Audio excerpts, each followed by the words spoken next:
Antoni, sobretot, sap moltes coses. Antoni té saber. En aquest món, on gairebé tot pot comprar-se, l'èxit, el poder i tot tipus de béns materials, on no es pot comprar la salut però es poden comprar les millors atencions mèdiques i on no es pot comprar la justícia però es pot comprar la millor defensa jurídica, hi ha una excepció, que no es pot comprar amb diners, el saber, el coneixement.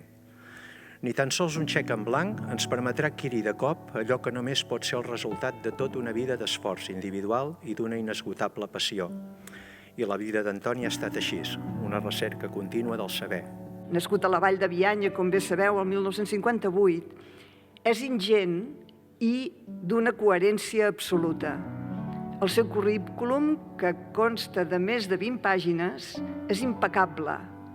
Els fils que ha teixit Antoni durant tots aquests anys ens han lligat a tots i a totes, els que som aquí com els que no hi han pogut ser, amb la vida cultural d'Olot.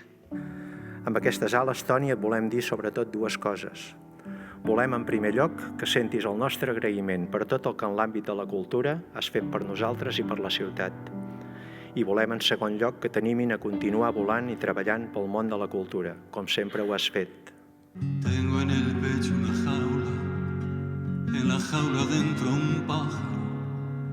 El pájaro lleva dentro del pecho un niño cantando en una jaula lo que yo canto al viento. Gràcies a l'Ajuntament d'Olot i a l'alcalde, Pep Berga, per pensar en mi a l'hora de concedir les ales a la cultura d'aquest any. La veritat és que em fa il·lusió rebre aquesta distinció. Potser perquè, com a tècnic de cultura, vaig tenir l'ocasió de viure la gestació del premi quan en Pep Fargas era regidor i conec i subscric la filosofia que hi ha al seu darrere.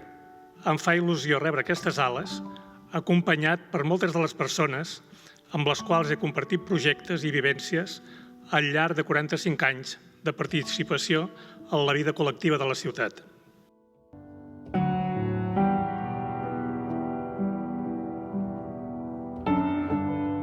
Antoni Mayans, Ales a la Cultura 2023. Enhorabona, Toni.